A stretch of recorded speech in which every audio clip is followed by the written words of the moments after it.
right, so let's take a look at our next shots. For these next shots, I remember that we actually had some focus issues for these shots, and I can't remember which one had the focus issues. Actually, that's a lie. I know that it was the first one and that we nailed it on the second take, but let's just pretend that I couldn't remember which one had the focus issues, and I can't really tell because these are tiny little icons here. I need to take a closer look. So to take a closer look at a clip, I can double click it, and then it's gonna show up in a panel called the Source Monitor panel.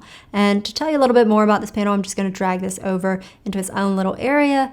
Now, the Source Monitor panel goes straight to the source file, that is. So it's gonna show you a preview of a source asset in your project. It's not showing you a preview of what's on your timeline. That is what's showing up in your Program Monitor panel. Because remember, you're creating a TV program like your grandma used to watch. But now I'm gonna drag this Source Monitor panel back over my Program Monitor panel in a tab because Premiere can take up a lot of your screen real estate. It has so many features and they're so awesome, but it can make things a little tight. And so we're just gonna put these layered on top of each other. And now you'll see that this panel is pretty similar to our Program Monitor. And we've got playback resolution down here, which I wanna make sure I set to full, which might make my computer a little mad, but I need to see things in full res to know what's going on with this focus here.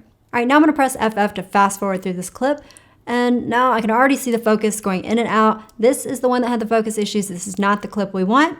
So I'm gonna go over to this other clip, double click it, and open it in the Source Monitor. And now I'm gonna go toward the beginning, press FF to fast forward. This looks like it might be an endpoint. I'm gonna press I to set the endpoint, just like I did over there in Icon View in that other panel. Press FF again to fast forward. Let's press O for an out point before I get up. And maybe I'll drag this playhead in a little bit more before I get on my knees. And press O again to reset that out point. Now I'll go down to my timeline panel, press the down arrow key to make sure I'm at the end of this timeline so the clip gets inserted here. I'll go back up to my Source Monitor panel and I'll press the comma key, just like we did before, to insert it on the timeline. You can also add footage to the timeline from the Source Monitor by just dragging it from the preview screen up top, or you can add just the video from a clip by dragging from this video icon here, or you can add just the audio from a clip by dragging from this audio icon here. And so the Source Monitor panel is another way to trim and insert clips onto your timeline if you want to see them up close and personal. All right, how you doing? You need a stretch break? Maybe some coffee, healthy snack, a not so healthy snack. If you need a little self-care, then now is a great time because Yeah.